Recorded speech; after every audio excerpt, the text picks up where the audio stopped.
એક વખત જંગલમાં એક મોટો અને શક્તિશાળી સિંહ ઝાડ નીચે આરામ કરી રહ્યો હતો. તે ગાઢ ઊંઘમાં હતો ત્યારે ત્યાં એક નાનો ઉંદર રમતો રમતો સિંહના શરીર પર ચડી ગયો. સિંહ અચાનક જાગી ગયો અને ગુસ્સે થઈને ઉંદરને પોતાના પંજામાં પકડી લીધો. સિંહ બોલ્યો, "તું એટલો નાનો છે અને મારી ઊંઘ બગાડી દીધી? હવે હું તને ખાઈ જાઉં."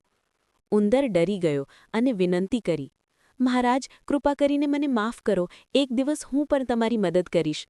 સિંહ હસી પડ્યો.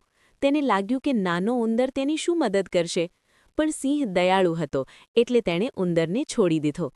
ઉંદર ખુશ થઈને ભાગી ગયો. થોડા દિવસ પછી જંગલમાં શિકારીઓ આવ્યા. તેમણે સિંહને પકડવા માટે મોટું જાળ પાથર્યું. સિંહ તેમાં ફસાઈ ગયો. તે ખૂબ જોરથી ગર્જના કરવા લાગ્યો.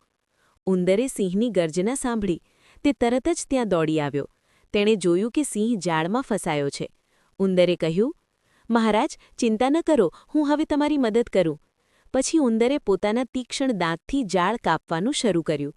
થોડા સમયમાં જ આખું જાળ કાપી નાખ્યું અને સિંહ મુક્ત થઈ ગયો. સિંહે ખુશ થઈને કહ્યું, "આજે મને સમજાયું કે નાનો હોવું કમજોરી નથી. દરેક કોઈ દિવસ